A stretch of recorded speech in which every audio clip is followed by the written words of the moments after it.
En esta ocasión les voy a hablar de la recombinación VDJ. ¿En qué consiste esta recombinación? Consiste en unir los segmentos génicos V, D y J, con el fin de formar un gen único de los anticuerpos o del TCR que también está sujeto a la recombinación. El gen de la cadena pesada contiene dos regiones, una variable y una constante, donde la región variable está formada por los segmentos V, D y J. La región variable está compuesta de 40 segmentos V, 25 segmentos D y 6 segmentos J. Durante la maduración, cada linfocito elige un segmento al azar, es decir, que elimina a los otros para obtener una combinación única. Es posible ver que según la combinación de la inmunoglobulina, cada linfocito B detectará un antígeno u otro. Este proceso de combinar segmentos VDJ se denomina recombinación VDJ. De esta forma se puede producir un inmenso repertorio de anticuerpos diferentes. En este proceso se encuentran implicadas algunas proteínas, como vemos a continuación. Las proteínas RAG1 y RAG2 son las primeras en intervenir en este proceso, debido a su función de recombinasas, tomando en cuenta que son específicas del sistema hematopoyético linfoide. Además, se encuentran las proteínas TDT, mismas que se encargan de añadir nucleótidos al azar en los extremos de la cadena. Otros componentes enzimáticos implicados en el metabolismo del ADN en su reparación son proteínas como el heterodímero QU, la proteína quinasa dependiente DNAPK, la ADN ligasa 4 y XRCC4. Todos estos componentes están implicados en abrir bucles y para la reparación de estas rupturas en la doble hélice del ADN. Secuencias señal de recombinación conocidas como RSS. Para que se dé la recombinación, es importante que las proteínas que están implicadas reconozcan las zonas que necesitan romperse y unirse, misma función que presentan las RSS. Las RSS son secuencias heptaméricas y nonaméricas, que están espaciadas por un número determinado de pares de bases que pueden ser de 12 o 23, de forma que se encuentran de manera alternada. Es decir, en la cadena pesada tenemos tres regiones, V, D y J. La región variable V y la región join J están flanqueadas por un espaciador de 23 pares de bases en la región RSS y en la región de por medio D. En los extremos se encuentra un espaciador de 12 pares de bases, tanto en la dirección de la región V como en la región J. A continuación, les hablaré del proceso de recombinación en su paso a paso.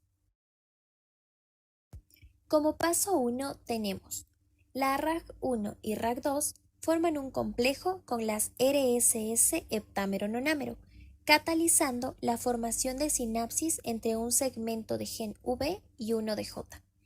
El paso 2 tiene que ver con las mismas proteínas, que desempeñan la formación de una muesca o concavidad monocatenaria en posición 5' de la RSS heptamérica sobre la cadena codificadora de cada segmento V, y una muesca similar en la cadena no codificadora, exactamente en la unión del heptámero de la región J.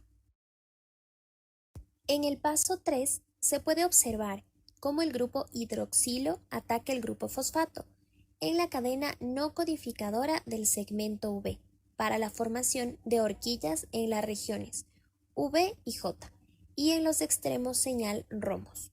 El paso 4 muestra cómo la ADN ligasa 4 liga los extremos romos libres para formar la unión señal, donde la secuencia en la unión señal se produce por la unión de las dos regiones heptaméricas.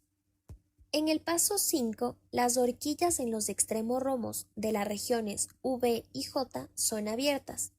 Esta abertura es catalizada por Artemis.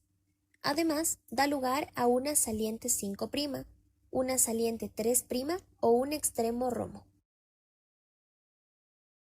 El paso 6 explica cómo la división de la horquilla genera sitios para la adición de nucleótidos P o palindrómicos en la unión codificadora. Con el paso 7 se comprende la anterior adición de nucleótidos por la ADN ligasa 4, misma que procede con la ligadura de los segmentos V y J de la cadena ligera. Para el paso 8, la actividad de exonucleasa de Artemis recorta los bordes de las uniones de ADN de la región V. Este recorte es más común en las uniones VD y DJ de cadena pesada. En casos en los cuales el recorte es extenso, puede llevar a la pérdida de la región D entera, así como también la eliminación de cualquier nucleótido P. El paso 9 explica la adición de nucleótidos por la TdT a las uniones codificadoras de genes que codifican para la cadena pesada. Y finalmente, en el paso 10, se observa la ligadura de la cadena pesada por la ADN ligasa 4.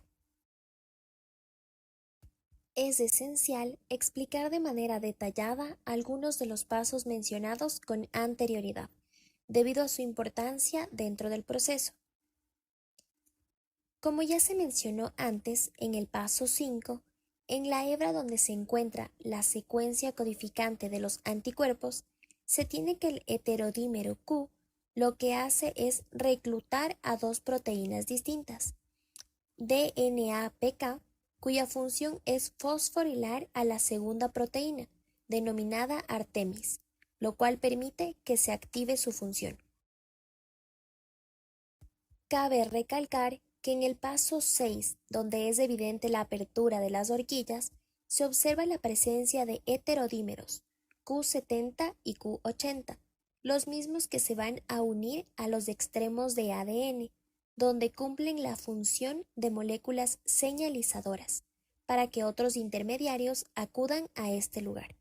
En el paso 9, Artemis lo que va a hacer con su actividad exonucleasa y endonucleasa es abrir la horquilla de ADN para que posteriormente la TdT añada otros nucleótidos proporcionando la variabilidad en las regiones V, principalmente en los CDR3 de los anticuerpos. Por último, en el paso 10, una vez añadidos los nucleótidos, es necesario que la ADN ligasa 4 y la XRCC4 unan la cadena de ADN para que quede intacta. En resumen, el mecanismo de la recombinación cuenta con varios procesos como ya vimos antes, entre los cuales destacan sinapsis, escisión, apertura de las horquillas y procesamiento de los extremos y reparación. Gracias a la recombinación VDJ es posible explicar la extraordinaria diversidad de anticuerpos que cada individuo produce.